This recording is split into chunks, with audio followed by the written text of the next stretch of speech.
Queria agradecer o senhor por aceitar o nosso pedido de entrevista. O Opera Mundi é um veículo especializado em relações internacionais e política internacional. Então a gente vai focar as perguntas essencialmente nessas questões, para a gente conhecer como o senhor tem acompanhado as questões internacionais nesse momento e como o senhor vê o futuro delas daqui para frente. Presidente, o mundo parece caminhar para uma nova guerra fria, dessa vez entre China e Estados Unidos. Como o senhor vê essa questão, essas disputas comerciais e políticas acirradas e ferrenhas entre esses dois países, e de que lado o senhor se coloca nessa? Olha, o mundo, depois de algumas décadas de febre de globalização, onde você dificultava o trânsito das pessoas e facilitava o trânsito de dinheiro, em que a China virou uma espécie de porto seguro para as empresas americanas irem produzir a preços muito baratos, o Vietnã, e vai por aí afora. Ou seja, o mundo, depois dessa febre da globalização, o mundo resolveu voltar a favorecer o chamado Estado Nacional de uma forma totalmente equivocada. Eu lembro que em 2009, quando nós fizemos a primeira reunião do G20, a segunda, na verdade, em Londres, eu lembro que uma das preocupações nossas era que a gente não deveria deixar de pensar, sabe, em evitar o protecionismo, porque em função da crise econômica era preciso que a gente fomentasse o comércio e, ao mesmo tempo, a gente fomentássemos o desenvolvimento dos chamados países mais pobres. Essa era a ideia básica. Eu lembro que foi na famosa reunião que o Obama me chamou de o cara, foi numa reunião em que o Gordon Brown aceitava muitas das coisas que eu propunha na reunião, talvez pelo respeito que ele tinha à minha origem do mundo sindical, e foi uma reunião que produziu coisas extraordinárias, inclusive produziu o efeito de mudanças no controle das organizações multilaterais, como o FMI e o Banco Mundial. Ali se aprovou, sabe, que tivessem novos personagens, novos dirigentes participando, que não aconteceu porque o parlamento de alguns países, sobretudo dos Estados Unidos, não referendou a decisão. Bem, quando eu imaginava que as decisões do G20 iriam proporcionar que tivéssemos mais comércio no mundo, mais abertura, e mais dinheiro dos países ricos que estavam com problema de demanda interna e que, portanto, poderiam suprir a demanda interna, facilitando a venda para países que precisavam de acesso à tecnologia, a máquinas novas, ou seja, isso não aconteceu. Voltou o protecionismo. E aí veio a eleição, sabe, do Trump, sabe, que não causa mal apenas para os Estados Unidos, ou seja, e ele ganhou as eleições com um discurso muito nacionalista, uma coisa muito assim, América para os americanos, sabe, emprego para os americanos, vamos mandar embora imigrantes, vamos acabar com o mexicano, acabar com o latino-americano, é só americano, americano. Esse é um discurso que pega nos Estados Unidos, pegou na Europa, e aqui no Brasil também se tentou pegar.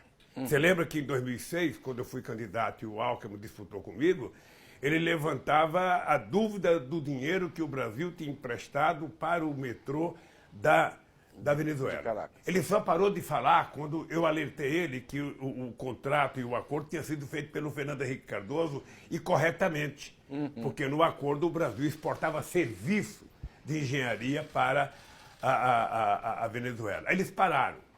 Mas na campanha da Dilma, por exemplo, votaram com o estaleiro de Cuba, sem se importar quanto o Brasil ganhou com o empréstimo a Cuba para fazer o estaleiro. O Brasil exportou mais de 900 milhões de dólares para Cuba em serviços e em ferramentas, em peças, em transporte.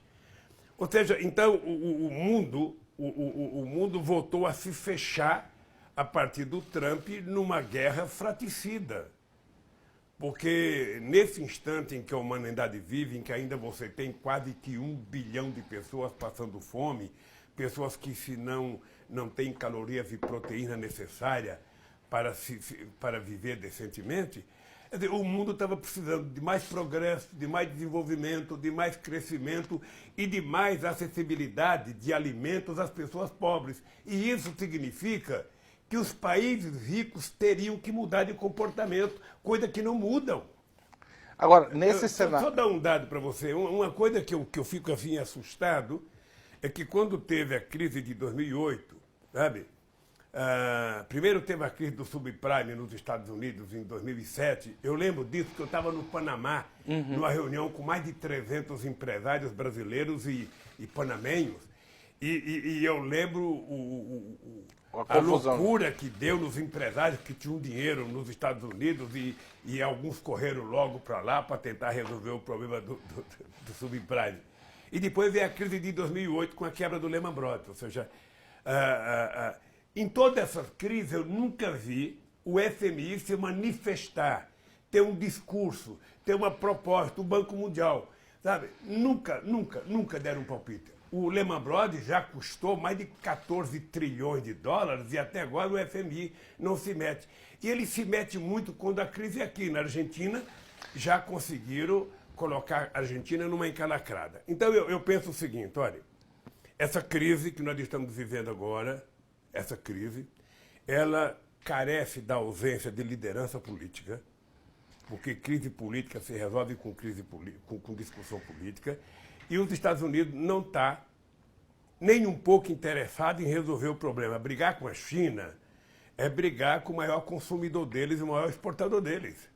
Brigar com a China é tentar dizer o seguinte, nós vamos trabalhar para atrapalhar o crescimento econômico no planeta Terra. Presidente, retomando isso, pensando nos BRICS, o senhor acha que os BRICS viveram um ataque político e econômico e a China vive isso agora, o que de alguma forma aconteceu com o Brasil e com a Rússia? Haroldo, os BRICS nunca foram tratados com respeito pelos países ricos, nem pelos europeus e nem pelos americanos. Olha, porque quando nós começamos a fazer as primeiras reuniões dos BRICS, eu pelo menos tinha em conta de que os BRICS tinham que ter um banco de desenvolvimento. E foi criado, sabe, no governo da Dilma. Eu não sei como é que está funcionando agora.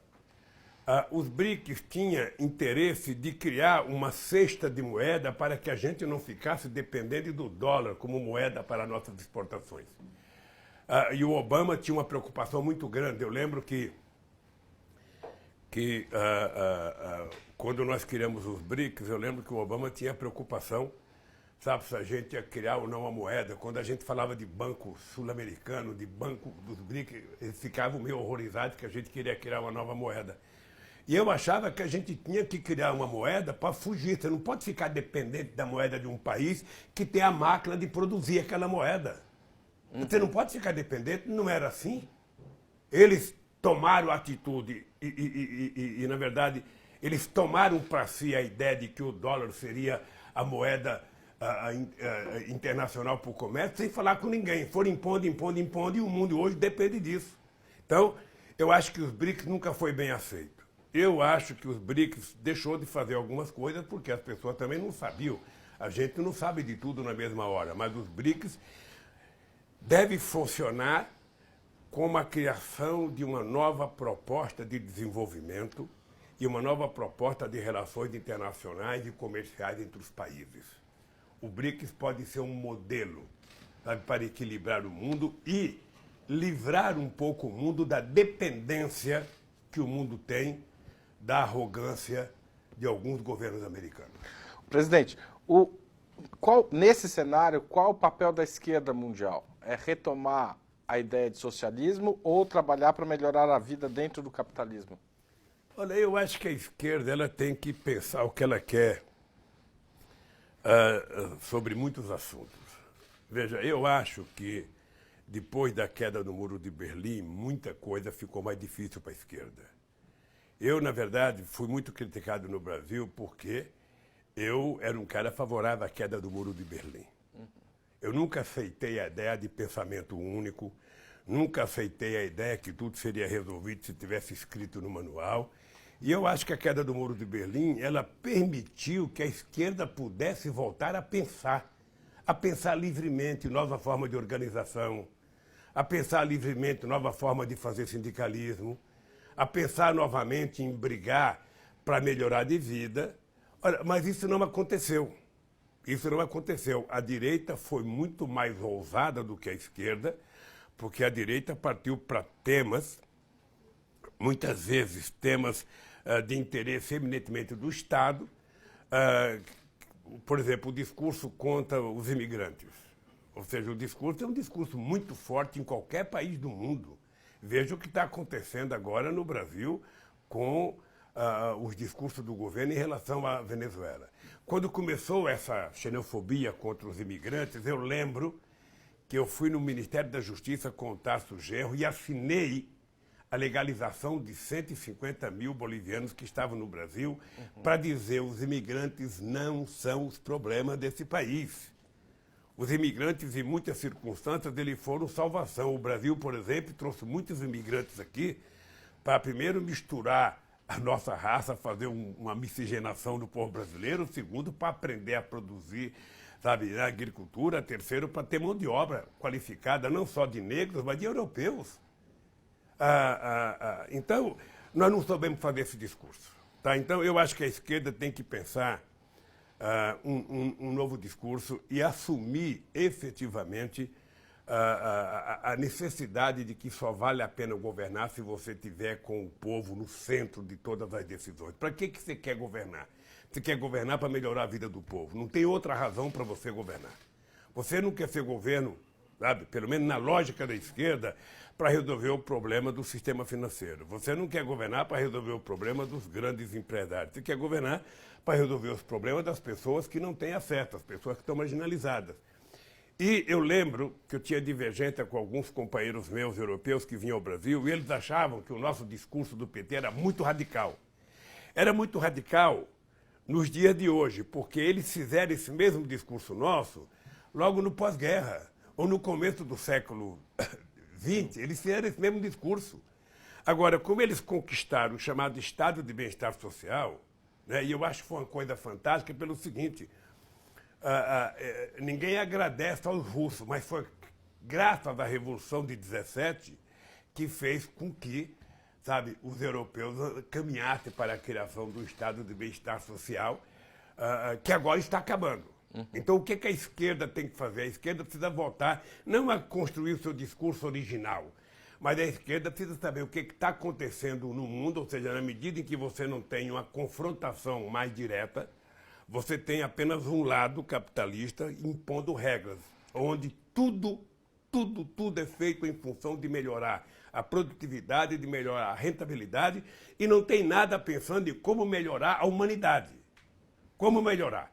Eu quero mais tecnologia para quê? Eu quero mais desenvolvimento para quê? Eu quero mais produção para quê? Tudo só tem sentido se melhorar a vida do povo. O senhor usaria a palavra socialismo para isso ou não? Você pode usar a palavra socialismo. Eu sinceramente, acho que não tem uma única coisa que pode resolver isso. Ou seja, se você achar que em cada país tudo tem que ser igual e você não levar em conta a experiência cultural, a história de cada país, você pode resultar no erro, sabe, de quem construiu o Manifesto Comunista, achar que a partir do manifesto tudo estava resolvido. Não estava. Ou seja, você pode ter um fio condutor, sabe, de uma proposta que pode ser considerada uma proposta socialista, mas para você discutir socialismo, você tem que discutir que tipo de socialismo. Você quer um socialismo onde você tem um partido único? Você quer um socialismo onde o sindicato não possa fazer greve, não possa protestar, não possa ter pauta de reivindicação, não tem liberdade cultural, não tem liberdade religiosa? Esse, para mim, não interessa. Eu sou amante da liberdade, sabe, em qualquer que seja o sistema de governo, e qualquer que seja o regime político. Presidente, o senhor liderou, mudando um pouco de tema, o senhor liderou um movimento de presidentes progressistas, de governos progressistas na América Latina, que apostou na integração da América Latina e uma certa autonomia, como o senhor já tratou aí um pouco antes, em relação aos grandes países, ao centro, Estados Unidos e Europa. O que deu errado nesse processo, considerando que esses países hoje tendem a um isolamento e, eventualmente, uma relação direta com os Estados Unidos, que é o caso do Brasil na política externa do governo Bolsonaro? Olha, eu não liderei, eu compartilhei com a Argentina, eu compartilhei com a Venezuela, eu compartilhei com o México, eu compartilhei com a Bolívia, eu compartilhei, sabe, com muita gente da América Latina, um outro jeito de discutir integração. Por isso é que nós nos juntamos para romper com a ideia da ALCA, que a ALCA era uma ideia dos Estados Unidos, sabe, que tinha como objetivo, sabe, fazer um grande acordo com o Brasil e sufocar o restante dos países de economia mais fraca. Então, nós tratamos de fortalecer o Mercosul para poder romper com a ALCA. E rompemos. Rompemos em Mar del Plata com a presença do Bush na reunião, para a gente dizer que a gente queria criar um sistema latino-americano de desenvolvimento. Nós queríamos criar um grupo econômico que pudesse negociar com a União Europeia, que pudesse negociar com os asiáticos, que pudesse negociar com o próprio Estados Unidos enquanto grupo, porque nós éramos um monte de países fracos, mas juntos a gente poderia ficar mais forte. Eram quase 460 milhões, sabe, de habitantes. E isso foi uma coisa extraordinária. Acho que foi o melhor momento da América Latina. Nós tivemos dificuldade, porque nós ainda tínhamos 500 anos de história em que os países da América do Sul não confiavam no Brasil. As aulas, na maioria das escolas militares dos países da América do Sul, era a aula de colocar o Brasil como inimigo. Né? O Brasil era o inimigo da América do Sul. O pessoal tinha que ter medo do Brasil. No México, pergunta até hoje, por que o empresário mexicano tem medo do empresário brasileiro e não tem medo dos empresários americanos que estão sufocando ele lá dentro? Então a gente ainda tinha muito preconceito histórico, muita coisa que dificultava criar instituições democráticas. Você sabe que nós latino-americanos falamos demais, né? Nós, sabe, para tudo a gente constrói uma tese, constrói um discurso e isso atrapalha um pouco. Então, eu acho que nós avançamos muito, foi o melhor momento da América Latina, com a criação da Unasul, com a criação da CELAC. Veja, a CELAC foi a primeira reunião que participou Cuba, sem participação dos Estados Unidos e Canadá. Foi a primeira reunião, sabe, que esses dois países não participaram. Foi feita em Sauípe, na Bahia. Depois nós fizemos uma coisa extraordinária, que foi uma reunião entre a América do Sul e os países africanos. Depois nós fizemos uma reunião entre a América do Sul e os países árabes, foi no Congresso Nacional. Havia aquela loucura de sempre, de que nós estávamos fazendo um movimento contra Israel, que era juntar os países árabes contra Israel. E, na verdade, a gente não queria juntar nada contra nada. O que a gente queria era provar que nós saímos de uma balança comercial de 2 bilhões de dólares com os países árabes e fomos para 12 bilhões e meio em 2011. O senhor repetiria essa prioridade para a África, Ásia, América Latina e Oriente Médio? Repetiria. Beto, quando você toma uma decisão de criar novos parceiros, você não está negando os parceiros que você tem. Um país do tamanho do Brasil não pode ficar dependente de um único país ou de dois países. O Brasil é um país, sabe, que não tem contencioso. O nosso último contencioso foi com o Paraguai, há mais de 150 anos atrás. Ou seja, nós precisamos construir uma relação de amizade, sabe, que possa permitir que o Brasil transite em todos os países do mundo. Em alguns, o Brasil tem o papel de ser solidário. Como é que você vai pagar a nossa dívida histórica com os africanos? Ora, você não vai pagar como dinheiro, você vai pagar isso em solidariedade, em transferência de tecnologia. É por isso que eu não tive nenhum problema de levar a Embrapa para ficar em Gana. É por isso que eu não tive nenhum problema de fazer a fábrica de antirretrovirais em Moçambique para ajudar a cuidar da AIDS. É por isso que eu não tive problema de criar, sabe, uma universidade aberta em Moçambique, em parceria com a Universidade do Ceará. A última vez que eu fui lá, que estava funcionando, tinha 900 alunos fazendo universidade. Acho que tudo isso está acabando. Eu fui, por exemplo, só para você ter ideia, eu fui à União Africana e a União Africana tinha preparado um projeto de desenvolvimento para a África chamado, acho que era FIDA. FIDA ou PIDA, mas acho que era FIDA. Era um programa de desenvolvimento de investimento em infraestrutura da ordem de 360 bilhões de dólares. Eu fui ter uma reunião com a senhora Zuma, que era a presidente da União Africana, para propor para ela que um jeito de fazer com que a África se desenvolvesse era ela fazer um convite em nome da União Africana para todos os bancos de desenvolvimento do mundo, sabe, da China, do Brasil, dos Estados Unidos, da Alemanha, da França, da Malásia, todos, chamar o Banco Mundial, chamar o FMI e chamar todas as empresas envolvidas na construção de infraestrutura para eles oferecerem um pacote de obras para desenvolver a África, sobretudo na questão de hidrelétrica. Você tem país africano que apenas 30% do dia tem energia elétrica. Você tem país africano que passa quase que o dia todo apagado, porque não tem energia elétrica. Então, sem energia elétrica, o resto não acontece. Bom, eu pensava assim, esse era o papel do Brasil na África. O papel do Brasil na América Latina era um país que deveria dar garantia de tranquilidade e de democracia nesses países. Ou seja, como é que você mantém uma relação com um país como o Uruguai, que é um país pequeno, mais desenvolvido do que, sabe, culturalmente do que o Brasil? Como é que você mantém uma relação em que construa uma certa lealdade? É se você abrir espaço para que os uruguaios não dependam tanto de outros. Como é que você mantém com a Bolívia? Aliás, falar da Bolívia é importante lembrar aos desavisados que a melhor economia hoje da América Latina está na Bolívia, que a menor inflação está na Bolívia, que a maior reserva, depois do Brasil, está na Bolívia.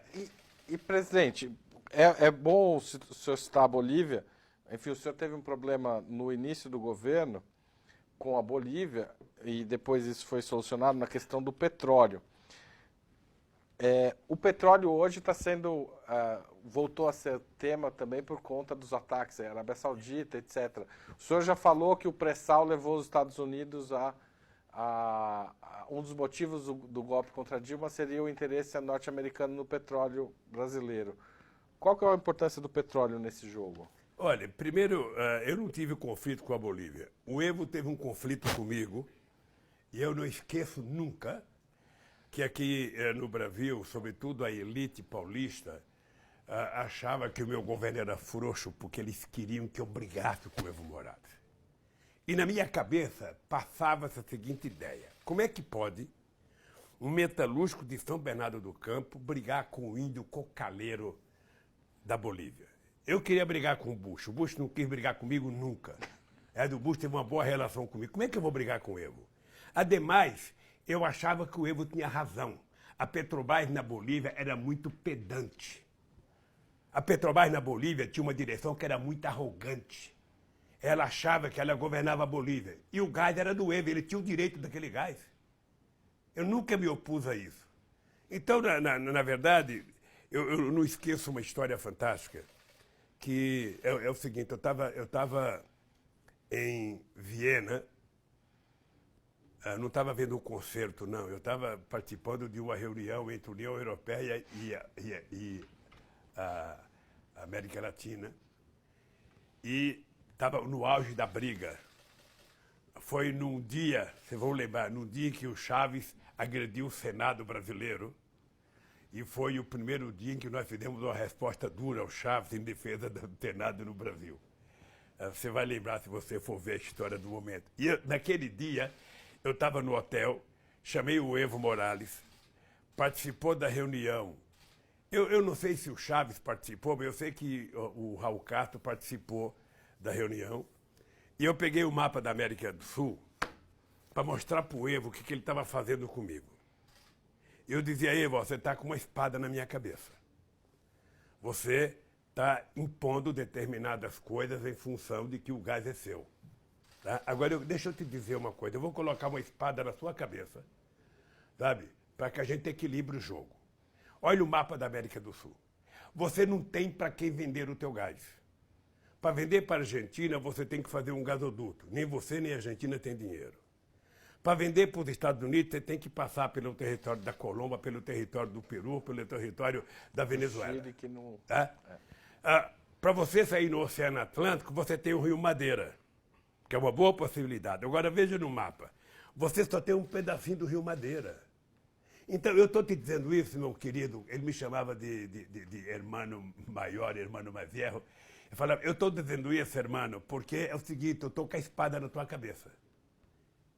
Eu vou criar o Plan Gás, e criamos o Plan Gás no Brasil, e vou provar que eu não dependo mais de você. Quando eu não depender de você, que eu dizer para você, eu não quero mais o teu gás, você vai dizer, não, Lula, pelo amor de Deus, eu preciso vender para o Brasil, porque é o único país que eu tenho que vender. E reconheci que tinha que fazer ajuste do gás da Bolívia, e reconheci que o Brasil tinha que tratar o Evo como um país, a Bolívia como um país soberano. Falei para ela, se você pagar o preço, sabe, o gás é seu, faça o que você quiser. E até hoje eu não sei como é que está agora, mas está vencendo agora, dia 19, o acordo do gasoduto da Bolívia. Eu não sei se o Brasil ainda precisa, se vai renovar. Eu acho que precisa renovar porque a Bolívia é o único país sul-americano superavitário com o Brasil por conta da importação de gás. Mas eu não ia brigar jamais com a Bolívia. A segunda coisa, o problema do petróleo, eu li um livro que me fascinou muito, que foi o livro chamado Petróleo.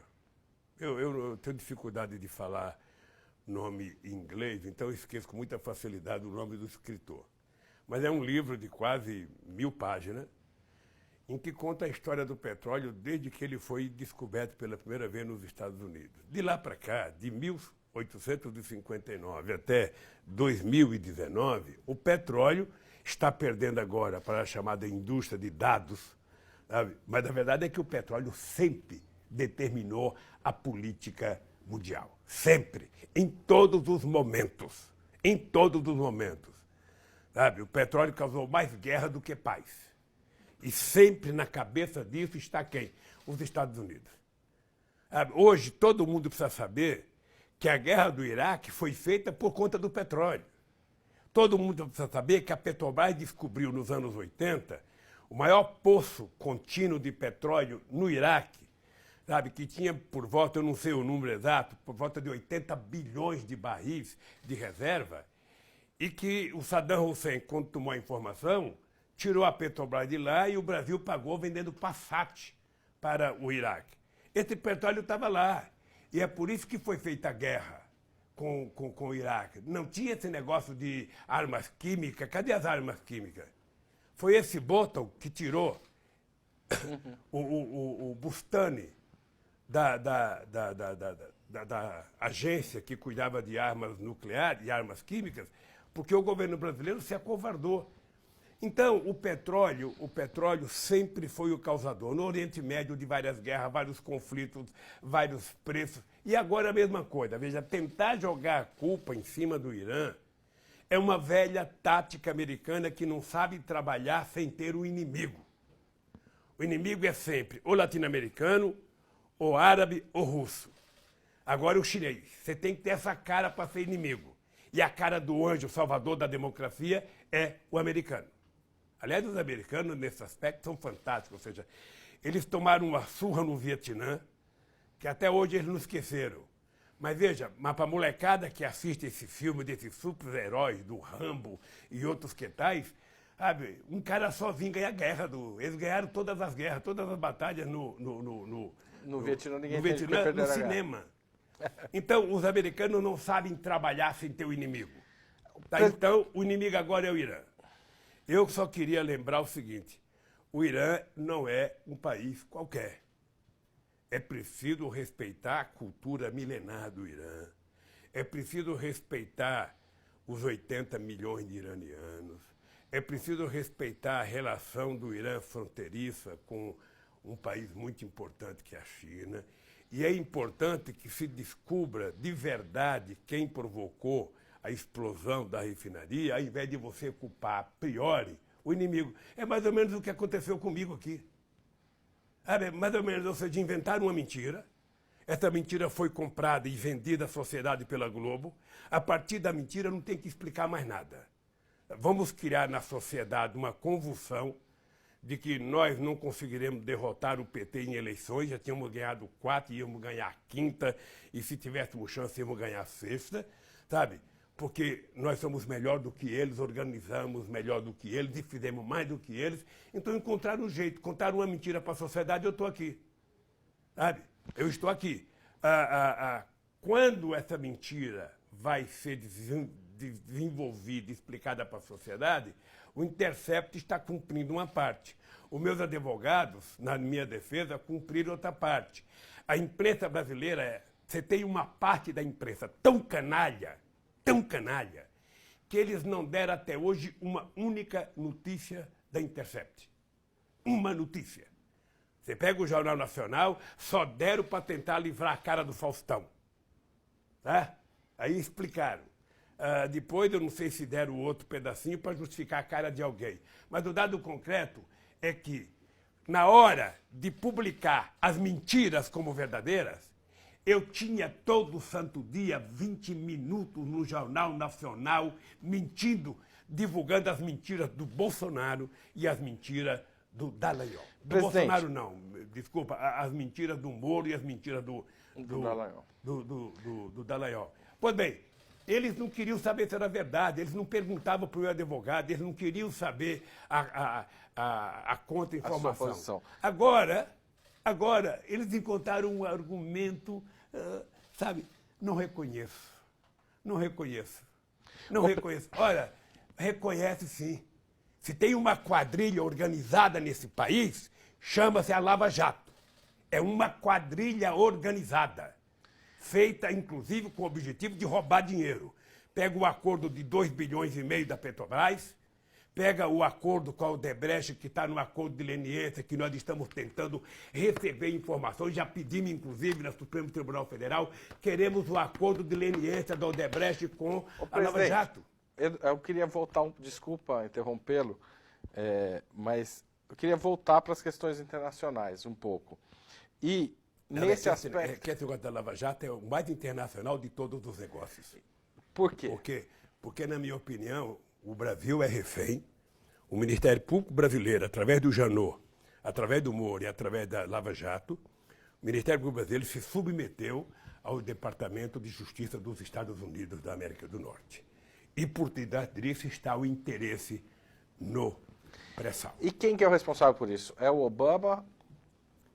Veja, deixa eu te falar uma coisa. Num país como os Estados Unidos, é muito difícil você culpar o presidente. Eu acho que o presidente é o último a saber.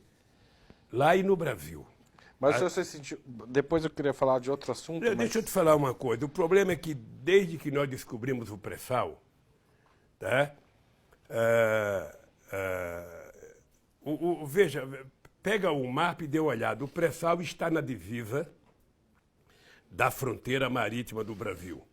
Se não tivesse o MET estendido para 200 milhas, que dá quase 300 quilômetros, é isso?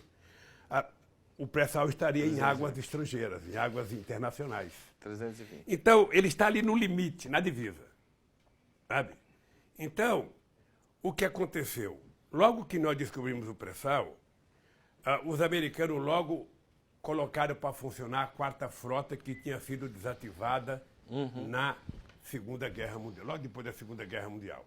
Quando eles fizeram isso, nós discutimos, eu resolvi então propor aos países latino-americanos da América do Sul a criação do Conselho de Defesa da América do Sul, que era para tentar fazer um contraponto. Tá? Eles diziam na época que o petróleo era muito caro, que não dava para explorar. E hoje o barril do petróleo do pré-sal está a $6,5. Eu vi uma entrevista do Estrela esses dias no debate. Está a $6, quase o mesmo preço do petróleo da Arábia Saudita, que é tirado quase que na face da terra. Tá? E vamos buscar ele a quase 7.000 metros de profundidade. E nós tínhamos ideia de que o pré-sal, ele era, quando nós cunhamos a ideia que ele era o passaporte do futuro, é porque nós achávamos que através do pré-sal a gente deveria criar mais refinaria para exportar derivados e não óleo cru, e que a gente deveria fazer do pré-sal o passaporte do futuro, ou seja, você destinar uma boa parcela dos recursos do pré-sal para investimento em educação, ciência e tecnologia e saúde. E, ao mesmo tempo, criar uma forte indústria petroleira no Brasil, indústria de gás e óleo, indústria naval. E o ataque da Lava Jato, o senhor acha que está relacionado a impedir isso? Eu acho.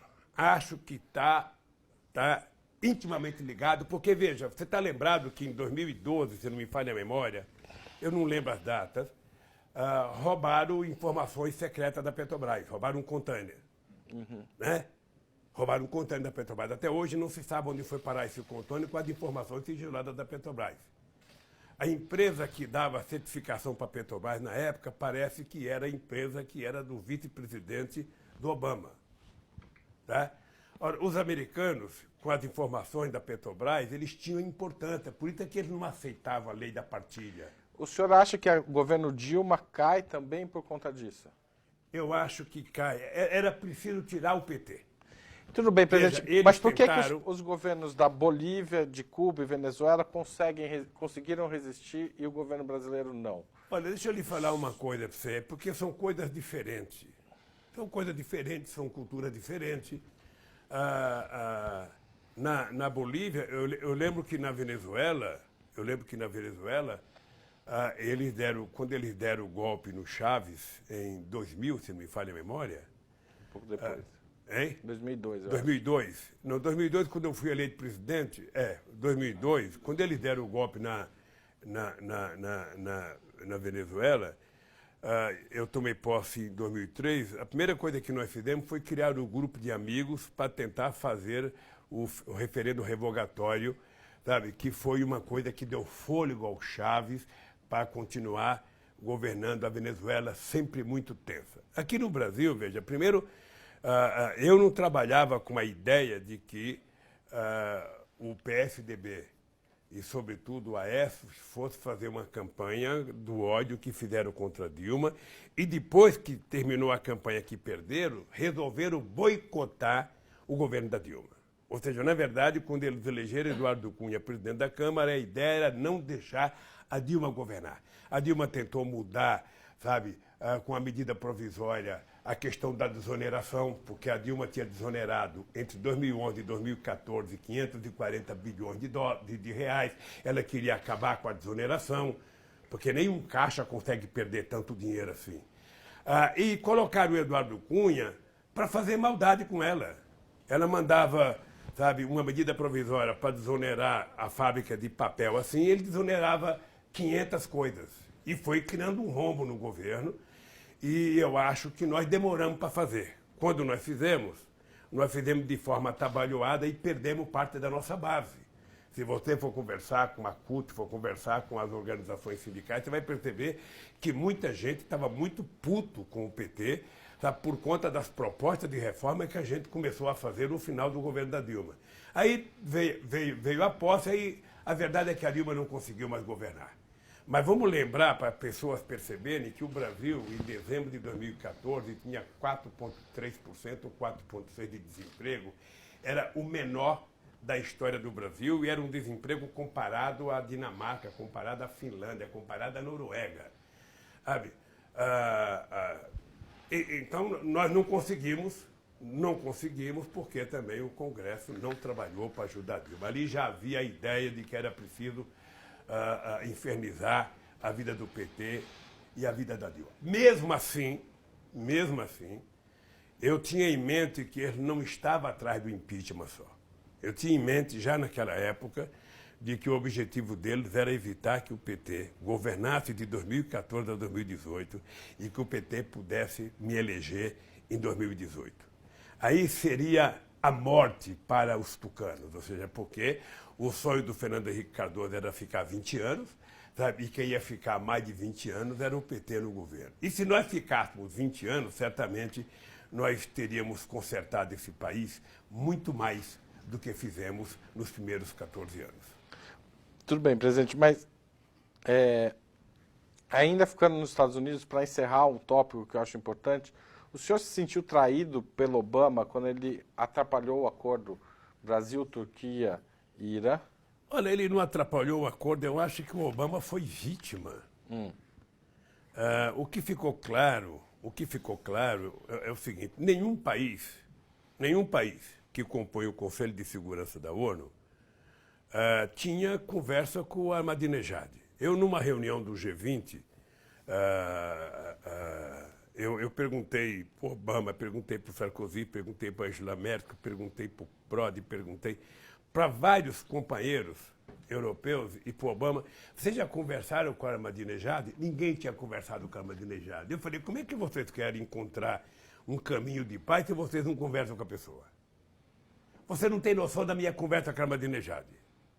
O Ahmadinejad, ele vinha ao Brasil, ele não tinha muita relação comigo. A relação dele era com Chaves e com o Evo Morales.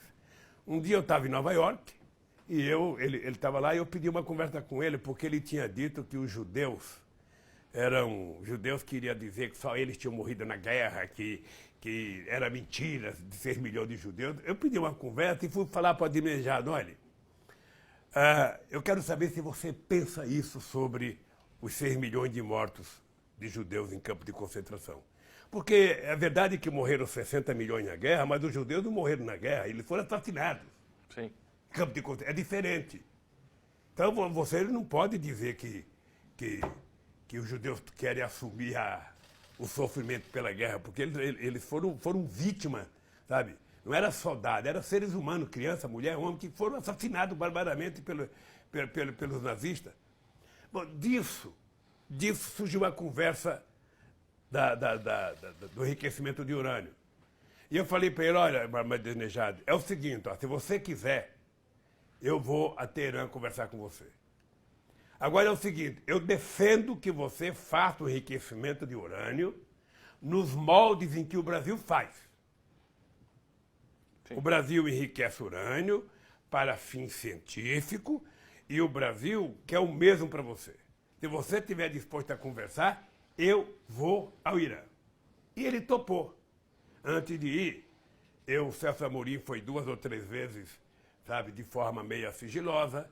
Eu conversei com o Gintau, eu conversei com o Sarkozy, eu conversei com o Putin, depois eu conversei com o Medvedev. Uns queriam que eu fosse, outros não queriam. Os americanos não queriam que eu fosse, hipótese alguma. Tá? O Obama não queria, depois o Obama achou que ia. O Obama até mandou uma carta para mim de coisas que ele achava que poderia ser negociado. Só que eu acho que o Obama não conversou com a Hillary Clinton. A Hillary Clinton era contra. Olha, eu saí do Brasil para ir a Teherã. Quando eu chego em Moscou, Medvedev, nós fomos fazer uma reunião, o Medvedev falou, Lula, eu recebi um telefonema do Obama pedindo para você não ir porque você vai ser enganado, porque não sei das quantas. Eu saí de Moscou, demos até uma entrevista coletiva, em que eu falava que eu tinha 90% de crença que nós íamos fazer o acordo. Saí de Moscou, fui para o Catar. Cheguei em Doha, fui encontrar com o Emir. O Emir me cumprimentou e falou, Lula, acabei de receber um telefonema da Hillary Clinton pedindo para que você não fosse a Teherã, que os iranianos não cumprem palavra, que eles são mentirosos, que não tem das contas. E ainda dizia, com a arrogância da Hillary, dizia, de que o Lula é ingênuo. A prepotência americana de que só eles é que não são ingênuos. Eu falei, eu fui. E cheguei lá, nós conseguimos fazer um acordo muito melhor do que o acordo que eles fizeram agora. O que me surpreendeu é que ao invés dos meus irmãos dos países ricos ficarem contentes que eu tinha, junto com a Turquia, resolvido os problemas que eles não conseguiram resolver, eles ficaram com ódio. Ficaram com ódio. E qual foi a resposta que eles deram? Além de agradecer, fizeram novos, como é que fala? Novos bloqueios econômicos ao Irã. Aí eu fiquei puto da vida, peguei a carta que o Obama tinha mandado e divulguei. Sabe? Porque não pode haver molecagem nesse sentido. Não pode haver molecagem.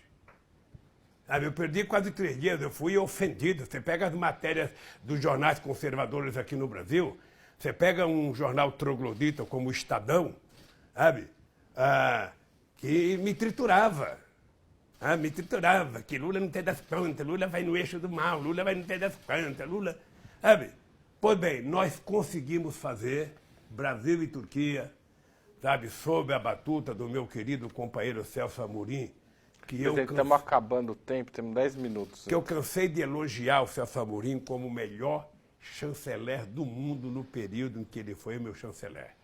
mais competente de todos. Presidente, eu queria falar um pouco de América Latina. A primeira questão, eu queria que o senhor fizesse uma avaliação muito breve sobre a eleição argentina. Qual a sua expectativa com a eleição e se o senhor acha que isso pode abrir um novo ciclo progressista? Temos que ser breve, porque está acabando. Mais do que expectativa, eu tenho o desejo que o Fernandes ganhe as eleições. Acho que a Argentina precisa de uma pessoa que pense no povo argentino e não uma pessoa que pense no mercado. O senhor, e qual o balanço que o senhor faz do Foro de São Paulo nesses 30 anos, pensando um pouco no Brasil e na Argentina especialmente? Olha, eu acho que o Foro de São Paulo ele pode ser maior se ele colocar as pessoas mais importantes para participar do Fórum de São Paulo. Por exemplo, eu quando fui presidente, eu não participava do Fórum de São Paulo, o Chaves não participava do Fórum de São Paulo, o Kirchner não participava, ou seja, a gente um pouco que abandona, sabe? E eu acho que o Fórum de São Paulo pode ser uma coisa muito importante para a organização política dos setores de esquerda da América Latina. O senhor acha que o fato de vocês não participarem... Desculpa, então. Eu várias vezes fui convidado para ser presidente da Internacional Socialista.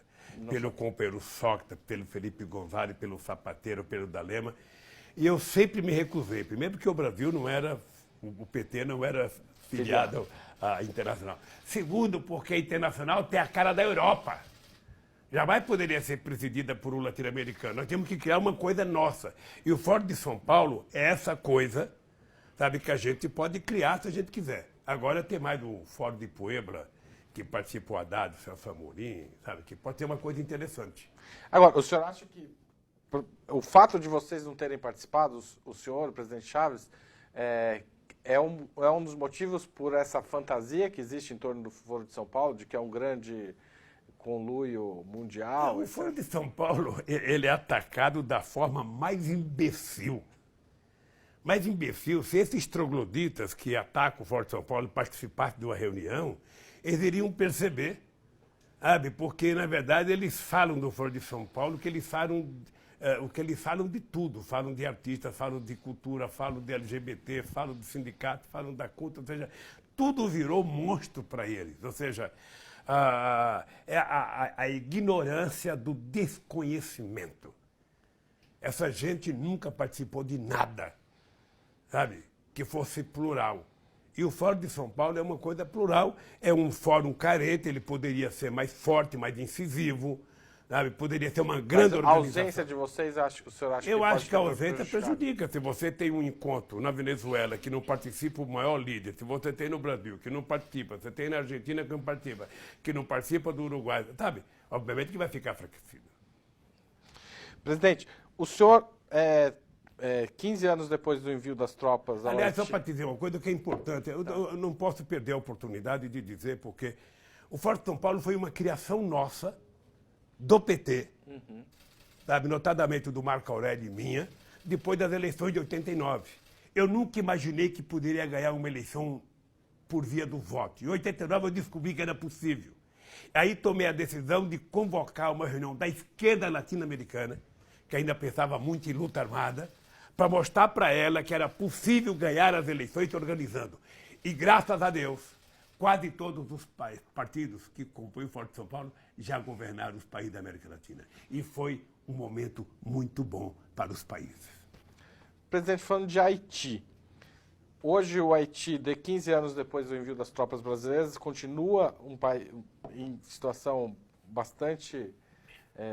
de subdesenvolvimento, destruído, submetido a um governo oligárquico, e os generais que foram lá hoje fazem parte do governo Bolsonaro. O senhor se arrepende de ter enviado essas tropas? Não me arrependo. Veja, são coisas distintas. Você tem, sempre que você tiver que fazer um julgamento de procedimento humano, você precisa vincular o momento histórico em que as coisas aconteceram. Tá? O Brasil não foi lá para consertar o Haiti. O Brasil foi lá para tentar manter um clima de paz, de harmonia, até se reconstruir as eleições, eleger as pessoas e criar a própria polícia do Haiti. Foi para isso que o Brasil foi para lá. Em contrapartida, os estados outros deveriam fornecer ajuda monetária para que a gente pudesse recuperar o Haiti. Um país que não tem o Palácio de Governo, que não tem a catedral em construção, é um país que não existe. Vamos ser francos. Eu tinha muita amizade com o Preval. O PT junto, ou melhor, o governo do Brasil junto com Cuba criou a primeira UPA lá no Haiti. Lamentavelmente, as pessoas são hipócritas, porque as pessoas não dão dinheiro, as pessoas querem dar dinheiro para as ONGs dele lá dentro do país, com a ideia de que tem muita corrupção, então não vou dar dinheiro para o governo, eu vou dar dinheiro para a ONG americana, uma ONG alemã, uma ONG, sabe, quando deveria dar o dinheiro diretamente para o Preval ou para outro presidente que fosse eleito lá. Eu lembro que colocaram o Bill Clinton para ser o arrecadador, não arrecadou nada, tá? E eu não tenho os números, mas se você conversar com o César Amorim, ele te dá. O Brasil parece que foi um dos poucos países que colocou dinheiro em cash no Haiti, porque a gente achava que deveria recuperar o Haiti. O Brasil mandou gente para lá para tentar, sabe, ajudar na recuperação da agricultura familiar, no reflorestamento do Haiti. Agora faz 10 anos que eu deixei o governo. Mas mandou os generais que estão no governo Bolsonaro. Veja, os generais não eram meus. Você sabe que o presidente da República não escolhe general. É uma bobagem imaginar que o presidente indicou tal general. Eles têm uma carreira, sabe? E na carreira que eles têm, eles vão galgando degraus, o alto comando se reúne e acha que fulano de tal é melhor, que você é melhor do que o Breno. Então indica o teu nome. Olha, esse aqui tem mais culturas, é mais assíduo às aulas, sabe atirar melhor, é mais... Então vem essa indicação. Vem junto com o ministro da Defesa e você indica. Você não vai dizer, não, não quero esse, eu quero outro, se você não conhece as pessoas. Sabe? Então, veja, é muito difícil. Eu vejo que as pessoas fazem comparação, porque o Allende indicou o Pinochet e o Pinochet foi contra ele. O Allende indicou o Pinochet porque, na época, as informações que ele recebeu era para indicar o Pinochet. Sim. Sabe? Eu nunca pedi favor, eu quero que os militares cuidem do Brasil, da segurança do Brasil. Sabe? Se querem se meter em política, sabe, deixa as fardas. E virem cidadãos civis e concorram, porque sempre se meter em política. Se tem uma coisa que militar nunca deixou de fazer no Brasil, foi política. Desde a proclamação da República. Você acha que eles têm que parar? Nunca ganha. Não, eu acho que pode fazer, mas quando vai fazer, tira a farda e fala assim, então agora eu vou ser político. Vou me submeter ao debate. Faz como fizeram os outros. Agora os caras querem, sabe, encher a máquina de ex-general, de ex não sei das quantas, sabe? Presidente, o senhor torce... O senhor falou que torce pela eleição do Fernandes e para os Estados Unidos em 2020. O senhor torce por alguém? Não, é difícil. Veja, obviamente que eu torço sempre, sabe? Se o Bernie Sanders ganhar as eleições, seria ótimo, sabe? Eu não conheço as pessoas, então eu não tenho como dar palpite sobre outro país. A única coisa que eu acho é que um país como o Brasil é muito importante. A única coisa que falta ao Brasil é o Brasil se respeitar. Sabe, você aprende uma coisa elementar no berço, você aprende com a sua mãe. Você tem que gostar de ser respeitado e você tem que respeitar os outros. Sabe? Por falar nisso, já que o senhor não quer, seria bom o Bernie Sanders, mas política externa do governo Bolsonaro, como o senhor define essa submissão aparente, pelo menos, incondicional à política da Casa Branca? Eu acho humilhante para o Brasil. O papel do Bolsonaro na relação com os Estados Unidos é uma coisa humilhante. O fato dele indicar o filho para ser embaixador, ele tem o direito de indicar que ele quiser, a prerrogativa do presidente. É preciso saber se a pessoa tem condições, se a pessoa está preparada, porque é a embaixada politicamente mais importante para o Brasil, e que você não tem que estar preocupado em indicar um amigo, você tem que estar preocupado em indicar alguém que possa falar, sabe, do tamanho do Brasil. Alguém que possa representar o Brasil. Eu, sinceramente, não vejo preparo político para que o filho do Bolsonaro seja essa pessoa. Bem, se ele quer arcar com as consequências, que arca, porque a responsabilidade termina sendo do Senado. É o Senado que, em última hipótese, vai investigar, vai pedir para ele fritar um hambúrguer lá dentro do Senado, sabe? Pede para ele assar uma linguiça, pede para fazer qualquer outra coisa, porque só hambúrguer não é credencial para alguém ser embaixador. Ser filho do presidente também não é. Isso aqui não é monarquia. Agora, é importante saber que a responsabilidade é do Bolsonaro indicar, mas quem vai referendar é o Senado. Então a responsabilidade republicana é do Senado. E tem muita gente, certamente, sem nenhum desmerecimento, porque não o conheço pessoalmente, mas certamente pelos indícios que eu tenho, sabe, tem muita gente mais preparada que o filho do Bolsonaro para ser embaixador nos Estados Mas não Unidos. se resume a isso, a saneamento dos Estados Unidos. Tem uma série de outras políticas. Não, veja, é total subserviência. Isso não faz bem para o Brasil. Não faz bem para o Bolsonaro, se você quer saber. Ninguém gosta de quem não se respeita. Ninguém gosta de lambibotas, sabe? Ninguém gosta de lambibotas. Presidente, a gente está acabando a entrevista. Queria agradecer mais uma vez. Queria uma última pergunta. O senhor fala-se muito do senhor Prêmio Nobel da Paz. O senhor imaginou algo que diria caso venha a ser nomeado para o prêmio? Ora, veja, eu não... Toda vez, acho que é a terceira ou quarta vez que alguém diz que vai indicar. Eu, quando ganhei aquele prêmio da Unesco, me disseram lá, o próprio presidente da Unesco, que o próximo passo seria o Nobel da Paz. Eu fico imaginando aqui, eu fiz campanha para Dom Evaristo Arnes, eu fiz campanha para Zilda Arnes, ou seja, nós já tivemos pessoas no Brasil, sabe, extraordinárias, que nunca ganhou um prêmio Nobel da Paz, nós já tivemos gente extraordinária no Brasil que nunca ganhou um prêmio de literatura, ou seja, sabe? Então eu não sei se é o problema da língua portuguesa, se é falta...